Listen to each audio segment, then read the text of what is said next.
Njagala kutwala omukisa guno okwebaza Talawe TV and Radio okujja okubeerawo ku mukolo ogw'amaanyi gwe tugambye nti tubadde tulindiridde okumala emyaka 2.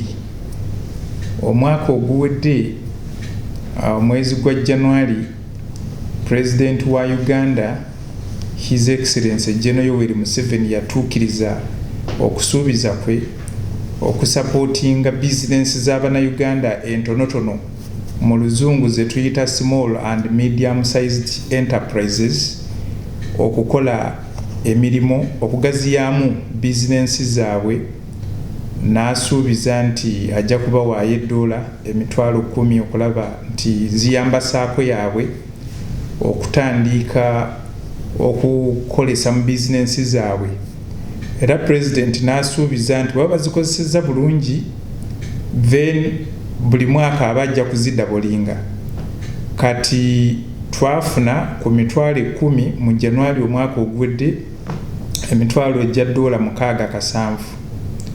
Kati $670 ne tuteekawo komiti ebaddeko abantu 3 okuva mu Embassy n'abantu 3 okuva mu bukulembeze bw'Abannayuganda okutunuulira mu applications eza business z'Abannayuganda abali mu UAE okulaba nti batandika okozesa sente zino.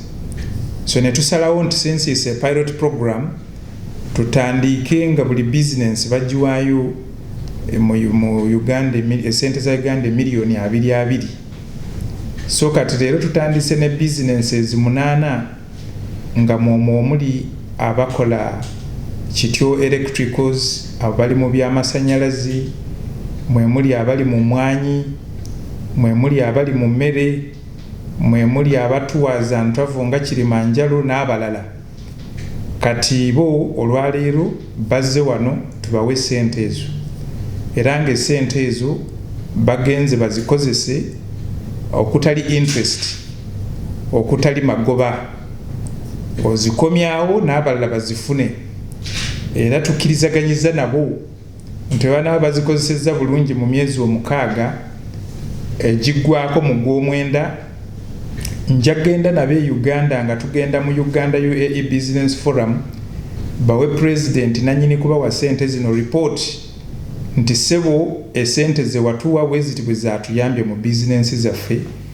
Ndi mukakafu nti President bwawulira report zino ajja kwongeramu sente, kuba President bwe yali awa sente zino yagamba nti abasuubiramu ebintu 3 okusingira ddala. Ekisooka nti bajja gaziya business zaabwe bagaziye n'emirimu gye bawa Abannayuganda be bakola nabo, job creation. Ekyokubiri, abali mu mmere bajja kwongera okuleeta emmere ye Uganda kinkurizinge oba kyongere ku muwendo ey'ebintu ebya agriculture ebiva e Uganda okujja mu UAE kye tuyita increase in exports.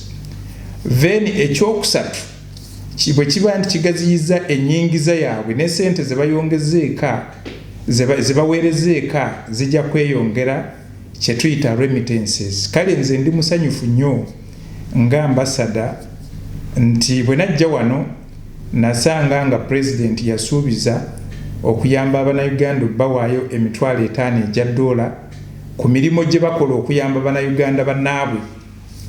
So bwe nakiraba ne nteekawo olwo yajja wano omwaka gwa 2022 n'amiitinga Abannayuganda n'abagamba nti sigenda kukoma kubawa ezo zokka ezibayambako mu mirimu gye mukola okuyamba bannammwe, naye nja kwongerayo $10,000 bayamba mu business ze mukola. So ndi musanyufu nti President atuukiriza ekisuubizo kye.